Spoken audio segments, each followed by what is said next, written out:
Y bien, entonces vamos a adentrarnos con más detalle en los libros que constituyen esta serie que se ha publicado y que se distribuye a través del Consejo Científico, es que se llama, ¿no? Del Ministerio de Ciencia y Tecnología. No, de la Gobernación de la del Gobernación Estado del Estado Bolivariano de Miranda. Pero el Ciencia y Tecnología los asesora. También, sí, los claro, asesora trabajan en equipo. Trabajan en equipo.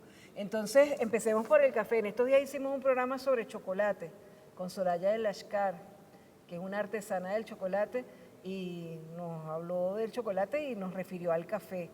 Pero ¿qué conseguiste tú en esta investigación? ¿Qué te pareció interesante para colocar en ese libro que se llama Café Miranda, siglo XXI, Testimonios del Renacer? Además, la portada es preciosa porque una O está sustituida por un granito de café. Sí, la letra que faltaba, pues. Mira, la sabrosura de este libro es que es un libro habladito. Ajá. Es un libro de testimonio fundamentalmente, ¿no? Como a mí me dijeron que yo era el autor, entonces hice una introducción con un poquito de historia del café. Qué bueno. Que por cierto, los primeros cafés venezolanos son de esta zona, ¿no? De Altamira, en la zona de Blandín y tal.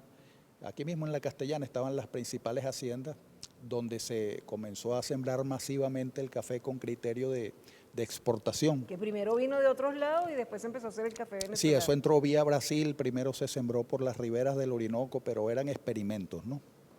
Aquí se sembró masivamente con criterio de explotación comercial y ese fue, bueno, con el tiempo uno de los cafés más vendidos en el mundo. El café de Miranda comenzó a traspasar las cordilleras y el café que se siembra en Colombia tiene origen aquí en el estado Miranda, ¿no? Entonces, ese es lo bueno de la pertinencia del libro, tiene que ver con eso también, ¿no? Cómo el café venezolano tiene vocación mirandina y cómo en el siglo XX hubo digamos que un retroceso, ¿no? De las importaciones de café. Esa historia se la saben ustedes, ¿no? El petróleo sustituyó al café y a otros rubros como digamos, los productos que más se vendían venezolanos en el exterior, y comenzó la debacle del café en todas partes, en casi toda Venezuela, ¿no? Pero en los Altos Mirandinos fue particularmente dramática la situación porque empezaron a sustituirse masivamente los cafetales, empezaron a devastarse los bosques de café para sustituirlos, para meter otros rubros que eran más productivos. Bueno, la hazaña de la gente de este siglo fue entonces traer gente del estado Trujillo, de Boconó específicamente, para volver a enseñar a la gente de los Altos Mirandinos a producir café ya con criterios más científicos, más de alta tecnología, ¿no? Y lo bonito de este libro de testimonios es oír a los campesinos, a los señores, a las señoras campesinas, muchas de las cuales tenían abuelas y bisabuelas que conservaban sus maticas por ahí, pero muchachos y muchachas que no pensaban hace 5 años ser cafetaleros, ahora están produciendo uno de los cafés de especialidad más valorados en el hemisferio occidental. Eso es bastante decir. Es decir, de no saber nada de café, a punta de formación y de organización popular y de coordinación con el gobierno, ahora están produciendo un café al que le roncan los motores y ocupa entre los primeros lugares en las ferias internacionales de café, ¿no? De café de especialidad. Ese es el resumen del chisme, ¿no? Qué bueno, excelente, excelente el libro. Y tú hablabas de seguridad, que es excelente. A mí me encanta porque él siempre está mandando unos análisis políticos, económicos, de todo tipo, y a mí me encanta leer, siempre lo estoy leyendo, aunque no responda, pero siempre te estoy leyendo y valoro mucho lo que tú estás mandando. Sí, sí. Son muy serios y nos gusta mucho también mandarlos afuera porque están muy bien argumentados. ¿Qué hiciste tú con ese libro? ¿Cuál era tu propuesta allí?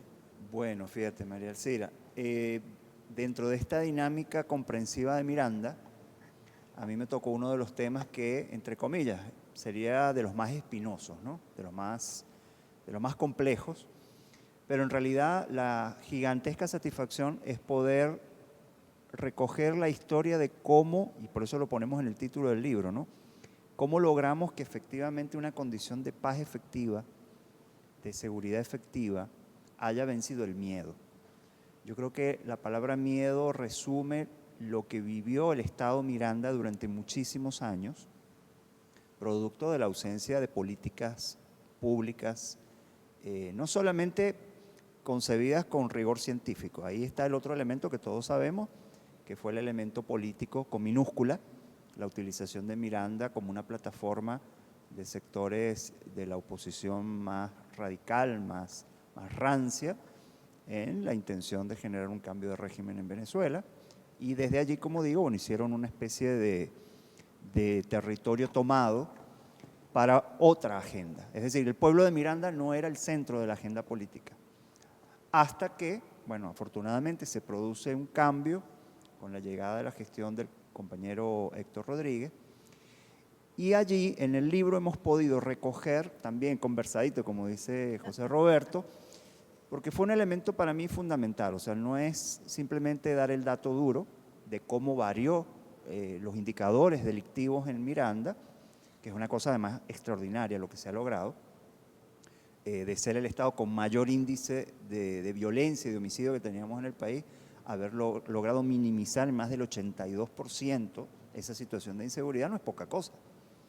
Pero no solo el dato duro, sino el elemento perceptivo de la gente. Entonces nos fuimos a los 5 ejes, ¿no? Miranda es un estado que lo podemos subdividir como en 5 grandes ámbitos territoriales: Barlovento, el eje de Guarenas-Guatire, los valles del Tuy, los altos mirandinos y lo que llamamos el área metropolitana. Es inmenso. Es un estado, claro, quizás territorialmente en extensión no es de los más grandes del país, pero sí en su complejidad, en su complejidad muy variado.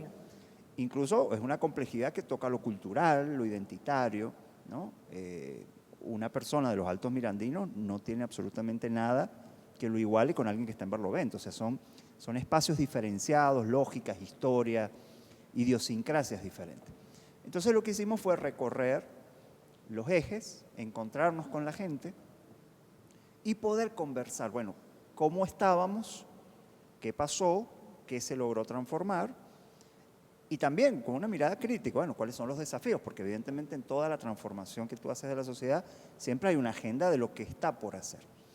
Pero ¿qué fue lo interesante aquí? El elemento de coincidencia que pudimos sistematizar. Yo realmente a esto yo le llamo una sistematización de una experiencia.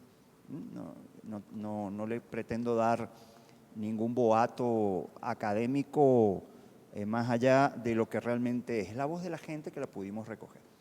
La gente dice que estaba en una situación de abandono absoluto. La seguridad, por supuesto, no era una prioridad durante los 2 periodos que tuvo la gobernación, la oposición. El abandono pasaba por la ausencia no solo de la presencia policial, el abandono de todo.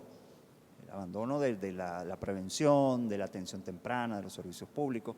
Sabemos que la seguridad, desde una concepción realmente científica, la seguridad no es sinónimo de policialización. La seguridad tiene que ver con la escuela, con la salud, con las calles limpias, con la recolección. Claro, tiene que ver con la producción, ¿no? Con la construcción de proyectos de vida, que la juventud tenga cosas positivas que hacer. Todo eso es parte de la seguridad. Y nada de eso se encontraba en Miranda. O sea, el que intentaba salir adelante tenía que hacerlo a propio pulso, con un Estado ausente. La gestión que encabeza Héctor se caracteriza, incluso la colección lo recoge, el tema de la consulta, ¿no? El tema de la consulta también es transversal, porque creo que un elemento fundamental es que antes de llegar a la propuesta de campaña, hubo un proceso de encontrarse honestamente con la gente y escuchar.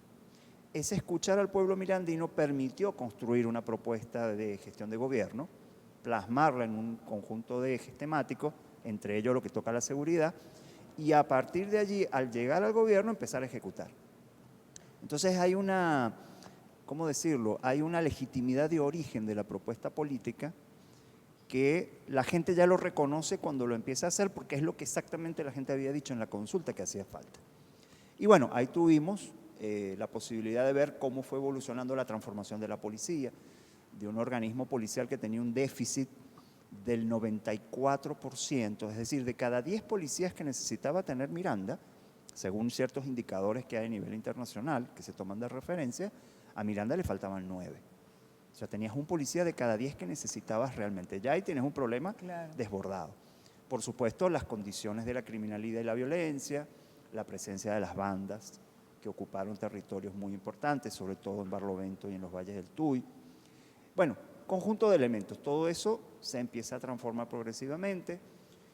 Y otro elemento interesante y además relevante. Lo que se hizo en Miranda no fue algo aislado de las políticas nacionales del gobierno bolivariano. Miranda es quizás uno de los ejemplos mejor consolidados de cómo traer la política nacional al territorio. El modelo de los cuadrantes de paz se implementó en Miranda y se implementó exitosamente. Las transformaciones policiales, la profesionalización policial se trajo a Miranda y se hizo una gran apuesta por mejorar el perfil del policía en Miranda.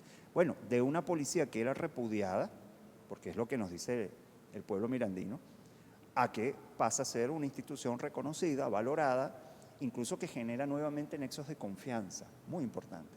Ya la gente ve llegar al policía y no le teme, sino que lo identifica como un actor social, institucional, pero que tiene incidencia social. Y bueno, a lo largo del libro hemos ido tocando entonces la lectura de la gente, el elemento perceptivo, el dato duro, cómo bajó el delito, cómo se redujeron los homicidios, cómo se redujeron el tema de las lesiones, los robos. Y luego, al final, presentar un poco lo que han sido, o yo llamo las buenas prácticas policiales. Policiales y no solo policiales, pero lo que pasa es que en lo policial Miranda ha ganado varios premios. Yo no sé si ustedes saben, pero el Ministerio de Interior, Justicia y Paz, a través del Viceministerio Policial, todos los años realiza lo que se llama el concurso de buenas prácticas policiales. Y Miranda ganó ese concurso en 2, 3 años consecutivos por las experiencias que presentó, que tienen que ver fundamentalmente con la organización del trabajo en la comunidad. Ese ha sido un elemento clave, cómo trabajar de la mano con la gente, la agenda concreta para la acción comunitaria en seguridad ciudadana, la incorporación de la tecnología, que es otro elemento vital. Ya tú hoy la seguridad no la puedes atender con la mirada del siglo pasado. Claro. Ya hoy el delito informático, el delito cibernético tiene mucho más peso. Entonces, bueno, tenemos que ir logrando esa transformación y en Miranda lo tuvieron claro. Pero es excelente. Vamos a hacer un corte ahorita, pero vamos a empezar la próxima parte con Mariam para que nos diga, nos describa brevemente los otros libros que conforman esta colección que se está presentando en diversas, van a estar ustedes viendo en diversas ferias del libro, en eventos separados, presentada conjuntamente. Se presentó uno de sus libros, como les decimos, el Día del Libro, en la celebración del Día del Libro en el Ministerio de Ciencia y Tecnología, pero Mariam nos va a describir esa colección, los autores que faltan en la próxima parte del programa, en el inicio. Y luego ustedes me van a decir en la próxima parte del programa qué les faltó a ustedes contar aquí, que les gustaría que fuera otro libro en la letra que falta. Ya venimos con más de la librería Medellín.